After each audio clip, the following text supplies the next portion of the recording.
So my name is Luca Compagna. Thanks a lot for being here. I'm part of SAP, and SAP has a team working on security research. And I will animate this presentation with a few colleagues from different partners, or few peers from different partners, that we work together in a European project. I will say more in a while. And what we will talk about are testability patterns for web applications. So is a kind of notion of testability as it is for software applied in the context of security and privacy. So a few words about myself.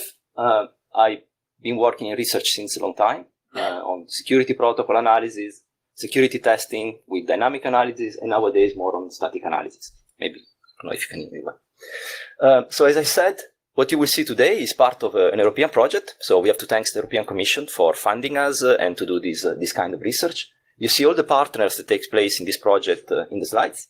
I think I have the laser here. No, it doesn't work. Give me just a second. Is visible? Yeah, okay. So you have partners from academia, industrials, and all together we work in this project, bringing together different skills and expertise. And what we have been doing, well, essentially, as I said, we are trying to take this notion of testability from the software engineering community and applying it in the context of security and privacy. That is pretty novelty, as far as we know. There was nothing else before us in this respect. And essentially what we see, and what I guess you would agree on, is that testing for security and privacy is something challenging. And so what we want to do is to try to identify these challenges, okay, and then to measure these challenges and discover these challenges in real application and possibly remediate these challenges. We had some good research results last year, and we published a paper at NDSS in this respect. And we are going to see some of these results today. And so we decided to start an OWASP project for which we have first concrete results on static analysis, and this is what we will discuss today. But we hope we will be able to move on also and going on Dust, privacy, and what we are targeting also is machine learning. So there is a project that we started, and we hope some of you will be willing to join and to help us in achieving this vision. You have this QR code. If you want to scan it, it will bring you to the OWASP testable project essentially. All right. So testability pattern for SAST. This is our first concrete results we achieve in the project. I don't want to go in a kind of a formal definition of what testability patterns are. I prefer to present some examples. But if you want to have technical details, you can go in this paper, okay? And there you will have the technical information. Or you can ask ChatGPT, something we tried. So we ask, what are testability patterns for SAST? And it replied with something that, I mean, if you read through it, best practices for code that makes it easy to test using static analysis tools. The goal is to make it easier to automatically identify and analyze code for potential bug or other issue. So the definition, I mean, actually is not so far away from what we want. The strange thing is that our research is 2022 and ChatGPT has a knowledge base till 2021. So the question is, how the hell was able to tell us what testability patterns for static analysis are, since they were not there before. But actually, I mean, then we try to ask what are testability patterns for whatever, kitchen, etc. And it was the same answer, but you just remove static analysis with kitchen or whatever, and it's the same thing. So this was just the entertaining part. Let's go on something more concrete and technical. Static analysis. So I guess many of you have been working with static analysis. I will just spend a few words to say what it is about. You have a piece of code of an application. You give it an input to a tool, to a SAS tool, and the SAS tool will provide you back some findings in a form of traffic lights. And these findings actually, a very good example are injection vulnerabilities. So the static analyzer will try to discover, to detect injection vulnerabilities in the code that has been provided in input to it. How does it work? Well, how static analyzer try to discover this kind of vulnerability? Well, they have to identify the areas in your code where an attacker can introduce some input that can be attacker controlled at that point, And then what the tool does, try to propagate this data value in the code, and at some point checking whether this value is ending up in a dangerous operation. That is what we call a sink. So the input will be the source, the dangerous operation will be the sink, and everything you have in between is this data flow that the tool needs to follow up. But following that data flow is not always easy. And clearly, if the tool is not able to see some of this connection, the flow is lost, the tool is not able to report that vulnerability. So back to the previous slide. So when that happened, the tool is still providing a green traffic light, but perhaps there is just a bug that was not, let's say, properly reported by the tool, just because the data flow was broken somewhere. And so in our research, what we are trying to do in this project is try to understand which are those code artifacts, code instructions that really impact the tool, in this case, static analyzer tool, but we want to do the same thing for dust, for privacy, etc. And then we want to say, we would like to measure these obstacles. So which are the tools that are, for which the obstacle is really a problem, and which are the tools for which it's not? Because not all the tools behave in the same way. They have different strategies. They might decide to put a threshold somewhere, to cut a certain path because it's too long, whatever. So not all the tools behave in the same way.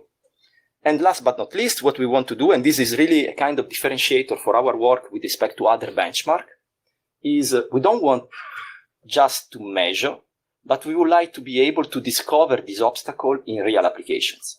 Because if you are able to discover those, then you can put the finger for the developer and say, here is where the tool will have trouble. Here is where the tool will face an obstacle and will not be able to analyze your code. Okay? And if we discover those, if we are able to discover those obstacles, then is the first step to also try to remediate those obstacles. All right. So let's see a concrete example. This is an old vulnerability reported. There is a CVE for it. You can see here there is an instruction, require once, is PHP, but I mean, it doesn't matter the language. So require once is a dangerous operation because it will import a PHP file and it will execute this PHP file. And actually the PHP file that will be executed depends on the value of this variable. So this is a clear dangerous operation, and so this is something that the static analyzer needs to be able to recognize as a sink. So the static analyzer probably has a sink list, and it needs to be comprehensive in the number of dangerous operations. Otherwise, if you don't know that it's a sink, then again, the vulnerability will not be reported. Let's see a bit how this variable is propagated back in the program. So this is the sink. We go back, and we see that this variable is depending on another variable called act. There is just some concatenation here, and now the SAS analyzer, the SAS tool, needs to be able to propagate what we call the tainting. So this is a tainting capability. It needs to be able to propagate backward, in this case, the data flow from this variable to this other variable, and it has to continue, right? So if we look at this variable, depends on a function. Here the tool needs to be able to understand more or less what happens inside that function, if there is any input parameters that is connected to the return value, etc., etc. And if we continue backward, we see that at some point, this function gpc getString is here, is using a dynamic call. Okay, so this is a classical example of reflection. So the developer decided to use a dynamic call to invoke, well, a kind of precise function. So he knew, or she knew, which function he wanted to invoke, but rather than calling it statically, he decided to use a dynamic call. I don't know why, but it is like that. So now if we try to understand how the flow should propagate back, well, this function gpcget should be called, right? And here is where the tool needs to propagate again back the backward the information from that was originally in this sink. Okay, but since there is a dynamic call, here is where a tool could get confused, for instance.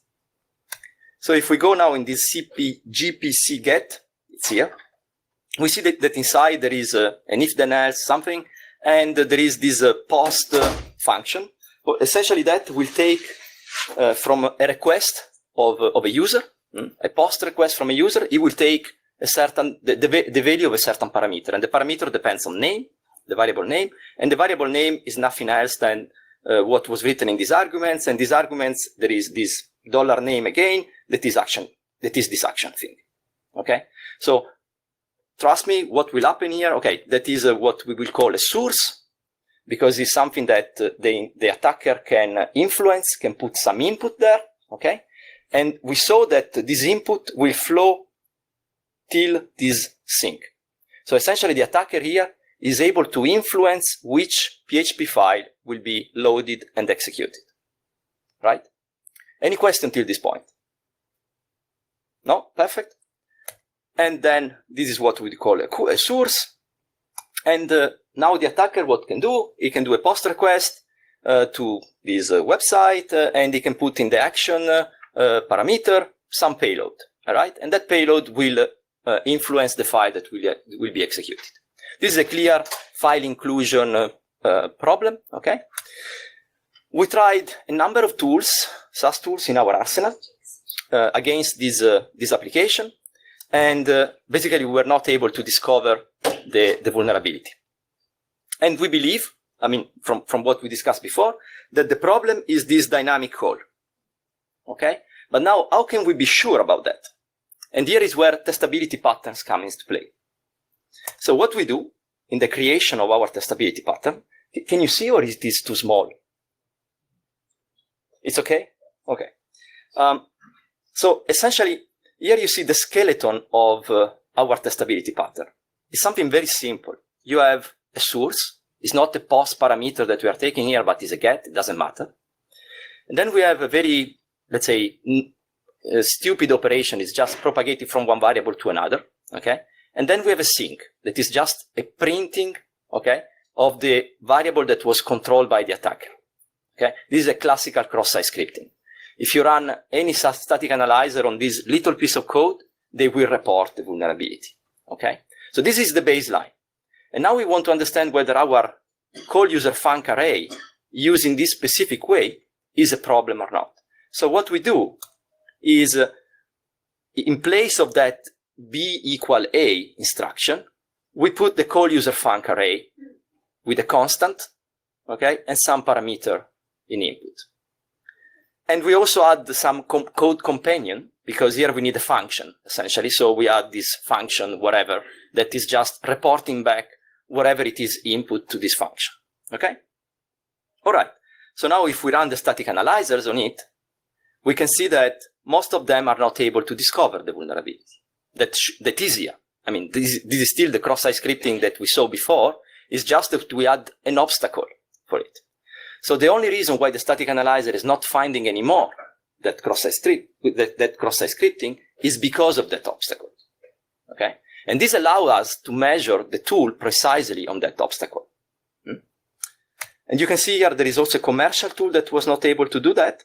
And just to have a kind of verification, validation thing, what we did is, if you transform this dynamic call in a static one, so rather than using this call user func array reflection instruction, we just call directly the function that the developer wanted to call.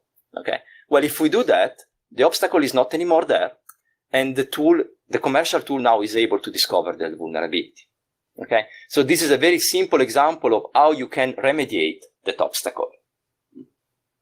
All right. But also, we can see that this obstacle is pretty precise. We know exactly what we are looking for. So we can create what we call discovery rules. We do that with Yarn, okay? But it can be done in different ways, okay? And essentially what we want to do is to find in real application that kind of obstacle. Okay, so we saw one pattern, one instance. We can create many variants. Here you see some examples where, rather than using a constant in the dynamic call, we put a variable. The variable was just assigned to a constant before.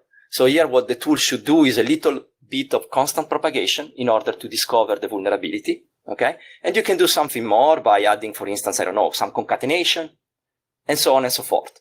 And of course, you can do the same thing rather than for a dynamic call for other kind of obstacles that you believe will prevent the static analyzer to do its proper job.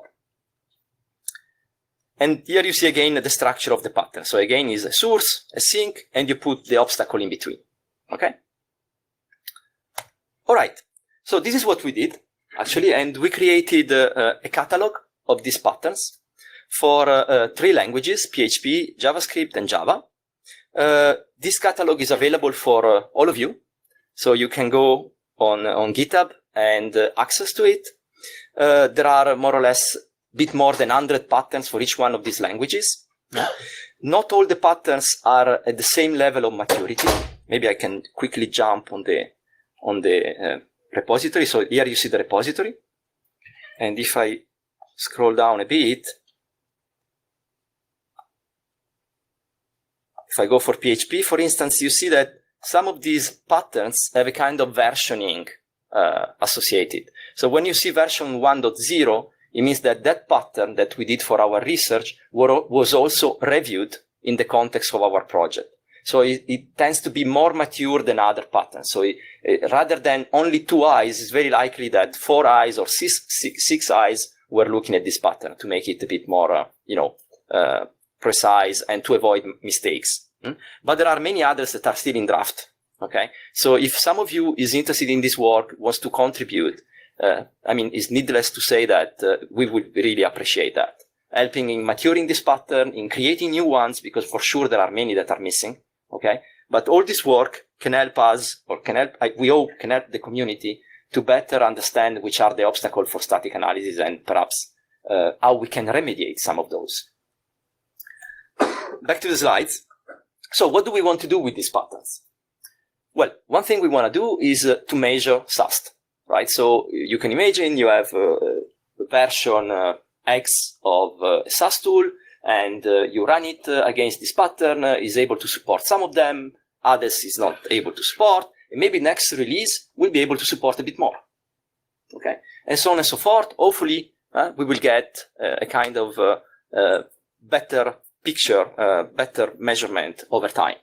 But another thing we want to do is to be able to discover this pattern in real application. And as I said, what we want to do there is to create discovery rules. We have already some in place, but some of the patterns, for instance, do not have this discovery rule. And in our repository, we created, let's say, information how to write down these discovery rules so that this pattern can really be discovered in real application. And last but not least, we would like to remediate this pattern, to remediate this obstacle. We saw just an example with that simple transformation. There are things that are more complex. There are things that cannot be remediated, okay, without the help of developers. That probably will never happen. But say there are many things still that can be done. And so, in order to help us in those operations, we created a small framework in Python that is another repository associated with the one that we saw before. You have the link here. And that framework essentially allows you to run automatically a SAS measurement, or to run these discovery rules that we associated with the patterns. And you can give it a try also here if you are interested to help a bit on the development of the framework. There are many functionalities that can be added also here. We will be very happy. Here you have some example of what you can do. Okay, you can take the framework. There is a Docker container that is a Docker compose actually that you can run, so that we try to remove a bit of hurdle in installing this thing, so that you can give it a try immediately. At the moment there is CodeQL integrated. At SAP we have more tools integrated because we are using it for some internal purpose, but they are commercial, so here we are using the open source version of CodeQL somehow. So and by the way, what we are providing is just the classical links to the CodeQL GitHub repository, so where everybody can take it. But so you can use CodeQL, you can add other tools.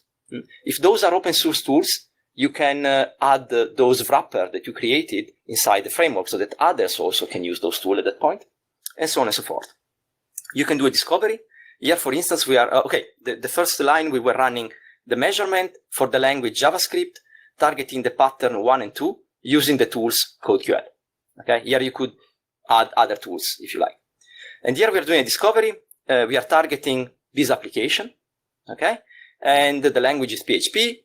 We want to use all the patterns, so we want to try to discover all the patterns, and in particular those patterns that were not supported by either tool 1 in version 1 or tool 2 in version 2. This is more or less what this instruction is saying. Okay, so we got some results, and here you have some spoiler. What we saw is that, the many SaaS tools struggled on our patterns. We saw that actually those patterns are not our invention, they are real. In real application, you can find them. And we saw also that you can improve the testability actually for SaaS by doing those transformations that we saw and by doing other things. So let's go into some of these results. Here you see the measurement we did last year. So we will repeat this experiment over time. Here you see the results for PHP and JavaScript. And without entering too much into the details, here you see for PHP we have 6 tools, 4 open source and 2 commercials. And you see that none of them is able to support more than 50% of the patterns. Okay. For JavaScript is a bit better, bit less than 60%. Okay. In terms of discovery, here we did our study only on PHP. Okay, so is a research project. What we did is a proof of concept. So we are working on this, but indeed, if we are able to build a community, probably we can get out much more out of this. But so just by running the discovery rule we created for the pattern on PHP, we ran it over more than 3,000 applications from GitHub and Source Code Ester. We try to use in GitHub different popularity ranges. So to take the most popular, the medium popular application, and the low popularity application, so that we have a kind of information that tries to target different typology of applications. And here you can see the results.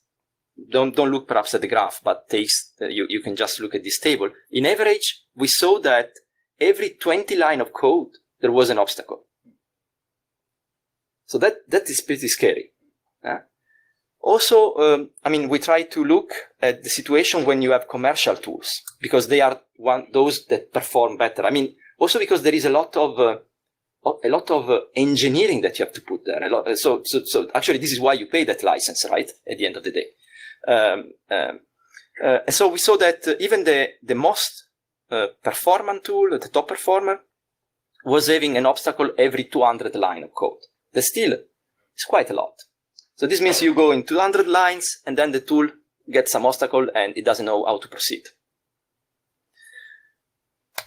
So we did some experiment about how to remediate these things. We did 2 transformation experiments. One was manual and one was completely automated. I will just mention the one we did automatically. We took only 5 patterns, okay, 5, and we created an automated rule to transform the pattern into something else.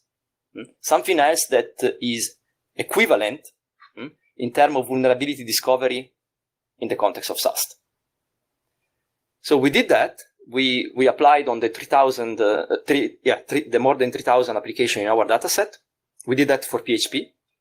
And the static analyzer were reporting more than 9,000 new findings. Okay? So there is always this problem of false positive, etc. But that is a bit kind of intrinsic to the problem.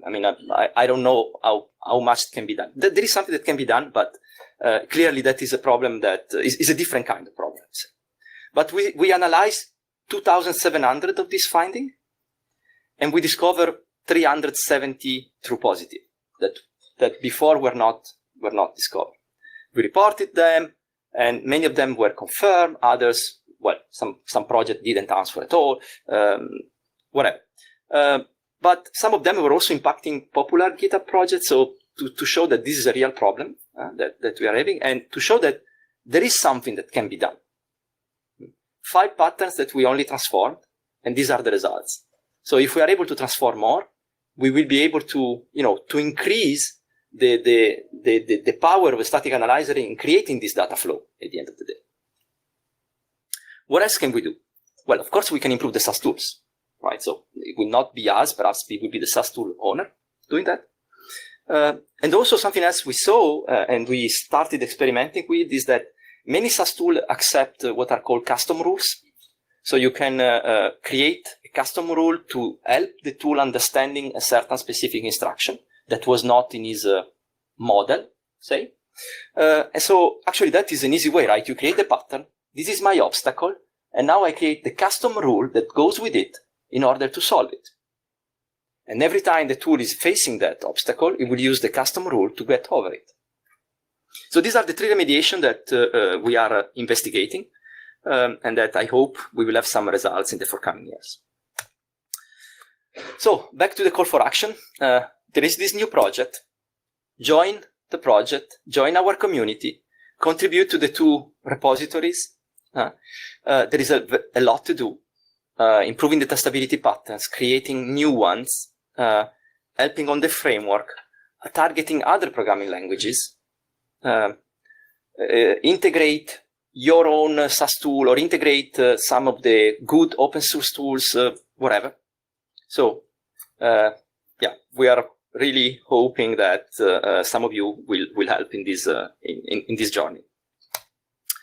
And now I would like to do a small role-play game. So, as I said, this is the work done in an European project with many other partners. Some of the representatives of this partner are here, and they are actually, interesting enough, representing different roles.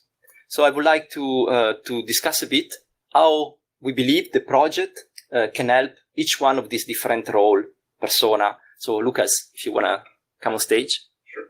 Thank you. So Lucas is working at, I don't know how to pronounce it. It's Quiet. Okay. Quiet AI, yeah, formerly known as Shift Left. We're building the Yearn code analysis and code querying tool. Maybe some of you have used that before. And so, yeah, we are in the market of application security. We are building a commercial tool which you can use to run queries on your code base continuously to find vulnerabilities during your development process.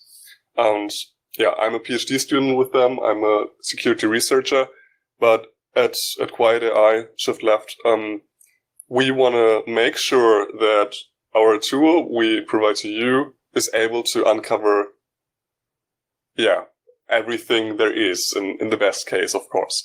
So what that means is that we can use these patterns we're researching on, we're finding, we have found during this project to test our own tool, to see whether our own tool can deal with these patterns, whether it can overcome these patterns and look beyond them. One integral part of the tool of Yearn is the capability to perform data flow analysis. As Luca mentioned in the beginning, finding this path from a source to a sink and overcoming everything which is between them. And so, yeah, what we want to do, we can measure our SAS tools against these patterns and see how many it can overcome and where there is something we can improve on. And it also helps us to prioritize, right? If we see, or maybe gain an edge over the competition and the role playing as a SAS tool developer, I want to maybe contribute patterns I have seen during development of my own tool, which we had problems with, but which we have overcome through, thorough engineering. We can contribute these patterns back to the community, test other SAS tools on these, and see whether they might have problems with this thing we found ourselves during development.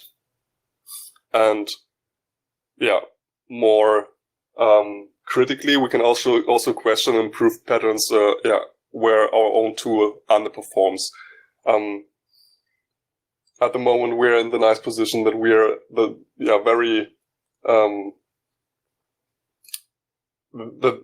very in this research, and that we have contributed already a lot on the paper, on the research, found a lot of these patterns, And we're also using the querying capabilities of the Yearn tool to find these patterns in your code. But there's always room for improvement, and that is something I can, as a SaaS tool developer, gain from this community, from this project. So maybe some of you are also working on your own SaaS tools in a company which provides or builds their own SaaS tools. And then you can use this community to check your tools, you check your capabilities, and maybe provide back to the community when you see something which is very hard to do. Thanks, Lucas. And I think next would be Malte, that is a PhD student at the Technical University of Braunschweig. Probably I pronounced it in the wrong way. I will never be able to do that. But so Malte will play the role of the web developer here. Yeah, suppose I'm a web developer and I want to test my website, my application for security with a SaaS tool, right? So I could use our framework and our testability patterns to identify the patterns in my code base. So I can improve on the capabilities of the tool to discover vulnerabilities if I can find these patterns and I can remediate them. And I can also use our measurements to decide on which SaaS tool to use. If I know that my code base contains lots of patterns of this particular kind, and I know from our measurements that commercial tool number 2 supports these patterns more than the other tool, I can use that information to pick the right SaaS tool for my purposes as a web developer. And that's what I can gain from this. And on the other hand, what can I, as a web developer, do to help our project? If I encounter issues with SaaS tools in my daily job as a developer, I could formalize them as such a new or variant of a testability pattern to help back and increase the set of patterns we can measure. And sometimes I might also encounter patterns that cannot be removed from my application. And in these cases, it's really interesting to make them as precise as possible to help other people encountering the same problems to measure them precisely. Yeah. Expanded. Yeah, actually, I mean, this is a very good point. So sometimes you cannot solve the problem, right? So, but the fact that you're aware that there is a problem, that there is an obstacle, can already, bring you in a position where, in this part of the code, perhaps I have to do more code review. Because the static analyzer will not be able to go into that. But not knowing it is probably not the best situation. So I'm going to play the role of a guy at the security central team. Actually, at SAP, we have a security central team. So it's like me on behalf of colleagues at SAP. And it's very similar to the situation of the web developer. But rather than doing that for your own application, you're doing that for all the applications that are in your organization. So here, what is the idea? Is that imagine you have your application in a kind of GitHub repository internal to your company. Well, you can try to understand which are the most prevalent patterns. Okay, and at that point, you can say, okay, in the security central team, you can try to remediate some of these. And you can come back to the development team saying, guys, if you start using this kind of remediation, if you rewrite your code in this way rather than that, your SaaS tool will be able to, to provide you more accurate results. And this is something you can do, right? Also, part of the decision in which tools to buy also depends on the accuracy of the tool. It's not the only criteria that you have to use. There are many others, usability, many others, but accuracy is one of them. And with this measurement, you can try to understand which is the tool that best fit your organization, right? Because you have many applications, you can see which are the main obstacles, and you can try to take the tool that better succeed in overcoming those obstacles. And here again, the incentives are very similar to what Malte was saying. So if you see some patterns that are really prevalent in your organization, you cannot get rid of them, well, you can start discussing with the community. You can say, okay, guys, do you have any fancy idea how to solve this, right? Because we would be really looking forward to see that. And at the same time, if you are facing something specific, you can bring this to the community. So overall, we hope that by sharing this material, by sharing this information, we can improve the status quo for static analysis. And now I leave the stage to Matteo. It is our last persona, an auditor. So, good morning. My name is Matteo Meucci. I represent IMQ-Minded Security. IMQ-Minded Security was founded in 2007. So, in 15 years of aging, we tested more than thousands of applications. So, in the real world. So, this is really interesting because we can use the research of the testability and the output of the testability in the real scenario on real application, and this help us to find more vulnerabilities and identify new patterns that are inside the project, so we can use SaaS tools with new knowledge and we can identify more vulnerabilities. Then we can use the application of our customer as basis to identify new pattern, so we can do pattern discovery and we can improve the project again on real code that is running.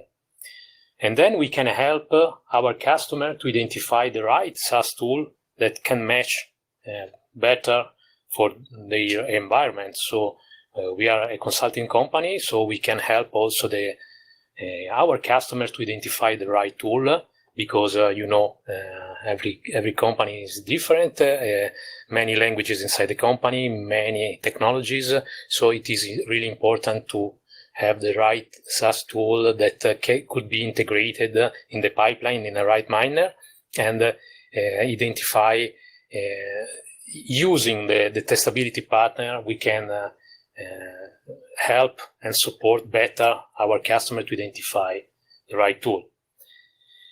So contribution, if you are a consulting company like IMQ-Minded Security that are doing audit or penetration testing, please contribute to the project. It is an open source project, so use the output, and when you perform an activities, maybe you identify a new pattern, and please help us to have an updated library, and so the project will be better. Okay. Thanks for that. Thank you. Okay, I take over. Maybe since there is a little bit of time, I just go quickly on the repository. I would like to give you an idea of what does it mean to, I don't know, to propose a pattern. Or so you can go in the repository, you can go on the issues, and you can create a new issues, and we prepare a few templates where you can, I don't know, propose a new pattern, or you can update the patterns that is already in the catalog. You can be, proactive and say, I think I would change the pattern in this and that way. The discovery rule doesn't seem to be correct to me, whatever. So these are things that you can do. And if I go back to the presentation, so something we thought is, what if we are able to come out with, for each one of the languages that we are targeting, with the kind of top 10 obstacle for each one of these languages. OWASP loves top 10, right? So and is but at the same time is a very nice OWASP marketing thing. So and we thought that could be a good follow next step, say. And so how do we want to handle that? So these are really preliminary results, so they might change. Okay. We use the results we got from our research, and what we try to create is a score for the SaaS measurement, and essentially is a kind of weighted score depending on the tools that were providing the wrong answer, where we were weighting a bit more those tools that are better performer than others. Okay, and then we have another score that is about the pattern discovery. So again, here the idea is to put together two dimensions. One is the tools that have trouble, so how problematic is the obstacle for the SaaS tools. And at the same time, the second dimension is how real this pattern is in the real world. Okay? With these two dimensions, by putting them together, we hope we are able to find out this kind of top 10. Here it was easy because all these patterns essentially were not solved by any of the two. Okay? So here you have the maximum score that we were having for SaaS. But in terms of occurrences in this data set of 3,000 applications, we can see some differences here. And we hope to do the same also for JavaScript, Java, etc. But again, also this activity If you're interested, if you want to help, we are very interested. All right, so conclusion. Project starts now. We are targeting this testability dimension. We have some concrete results for SAST. You can contribute to those. Please do so. Join our community and provide your expertise. Let's try to devise together this top 10 testability pattern for SAST for the different languages. And something else that is in this European project that we didn't discuss at all today, but that is really the kind of research that is ongoing, is can we do the same for Dust? Probably it's more difficult. But still, there is something that can be done also in that context. Can we do something like that for privacy? So what are the obstacles for privacy? If you want to test for privacy, what are the obstacles there? Can we do something similar for machine learning? If you have a machine learning component, what makes it difficult to, let's say, to test it for robustness, for fairness, for other kind of important metrics this thing should have? So that's it. Thanks a lot for being here, and we are open for questions.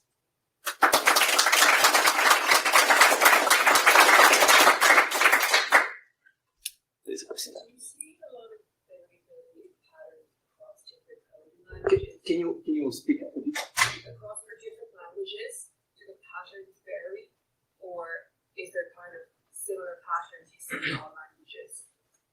Okay, so I try to repeat the question. I'm not sure everybody. So you're asking whether we saw some similarities in the patterns between different cross languages, right?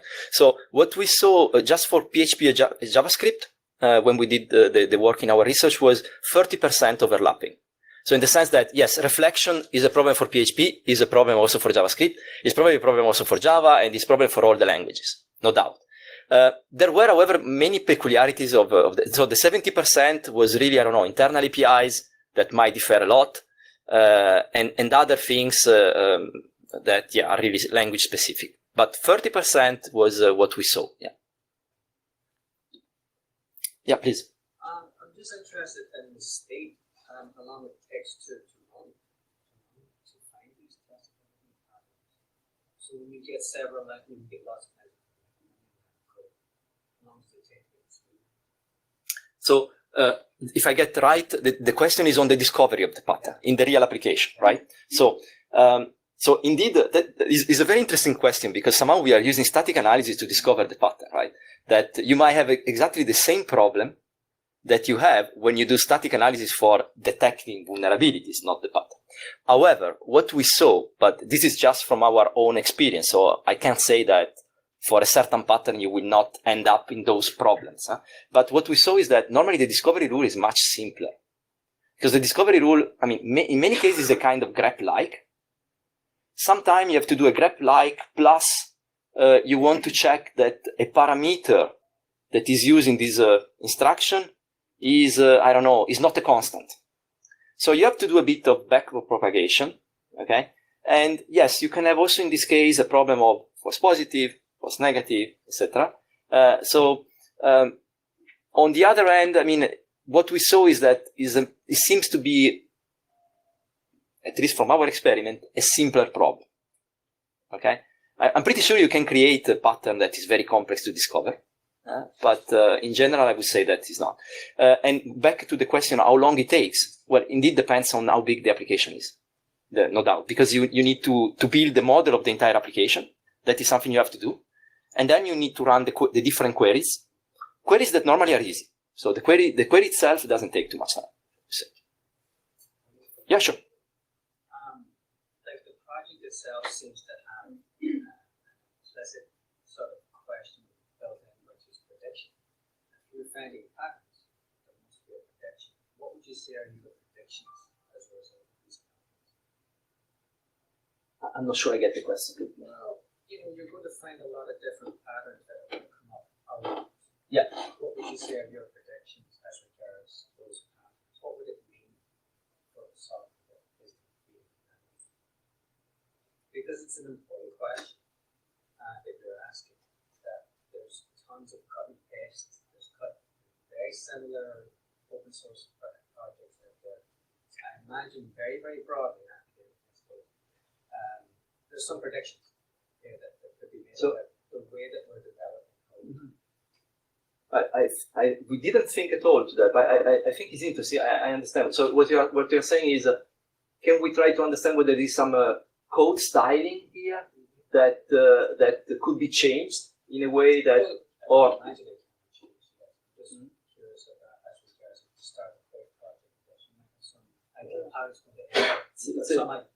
you've got a top 10 idea, which is brilliant. That's a great idea. I'm just wondering if you think that the top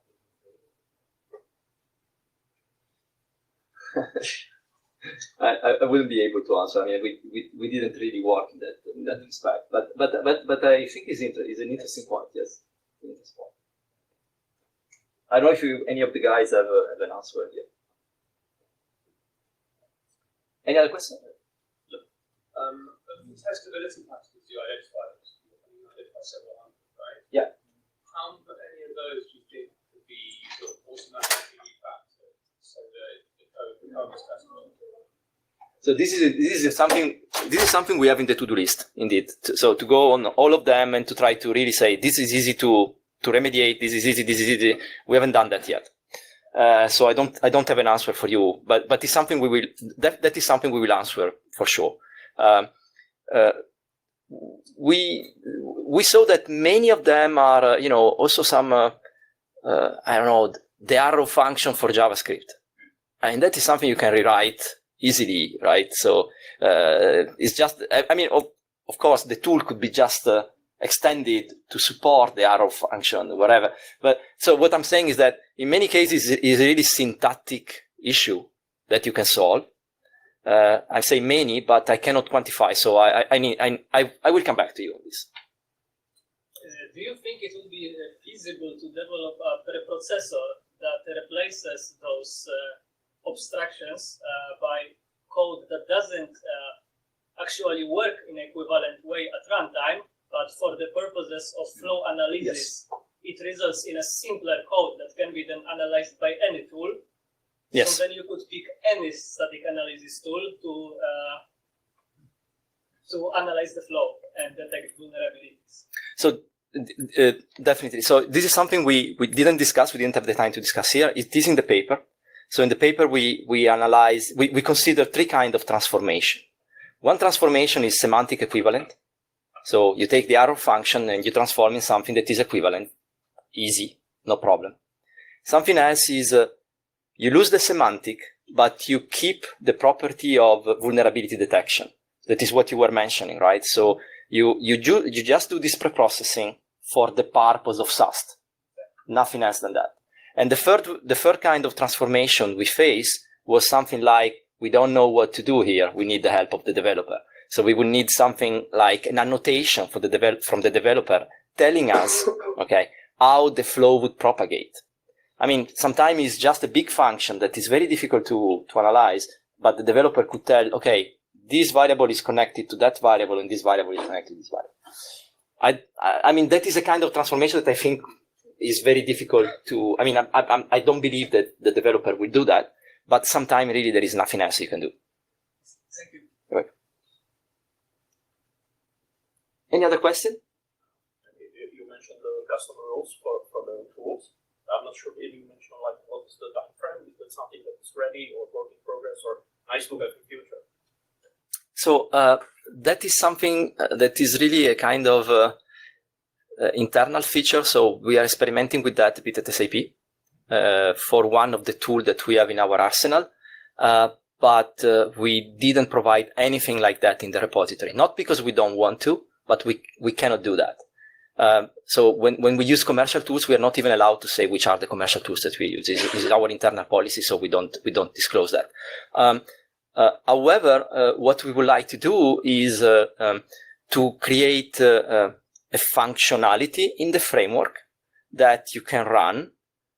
So the idea would be you run that functionality on the application without the rules, the custom rules, then you rerun with the custom rules, and we should be able to provide back only the diff in terms of findings.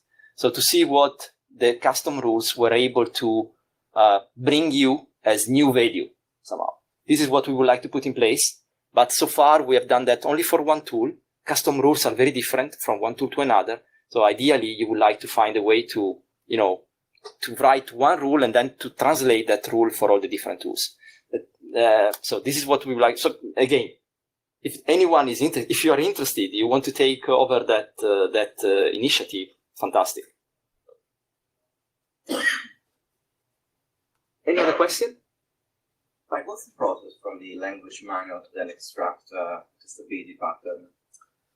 Okay, so that is really, varies a lot, but in general, you try to take the documentation about the language, so the language manual, and then you go chapter by chapter, and you try to, then you have to use your experience, right? So you start saying, okay, yeah, I believe this can be problematic for SAST, and you write the little code snippet and you run it, essentially, and you see whether indeed for some of the tool is problematic or not. And you continue a bit in this process. And so what we try to do, we cannot claim comprehensiveness. We are not comprehensive. Okay, we try to follow a methodology, so chapter by chapter, to try to identify the challenges, the obstacle. But then when you go on the internal APIs, probably we skim, 10% of the internal APIs in our catalog. There are 90% that still have to be coded. Can you automate that? I don't know. Maybe there is some way. Maybe ChatGPT can do that for us. I don't know. Let's see. There's another question. So we are talking a lot about refactoring or preprocessing or custom rules. Is there any reason why this shouldn't be included in the SAST tools? All this stuff, or why is it not really? I think both directions are valid. So if you remember when we discussed about remediation, we mentioned 3 possibilities: refactoring, SAS tool improvements, and the last one was the custom rules. So indeed, yeah, sure, the SAS tool can run our catalogs, can see which are the pain points, which are the strengths also, okay? And it can decide to, to invest on support some of those patterns. But so the answer to your question is yes, it can be done also at the level of SAS tool. Yeah.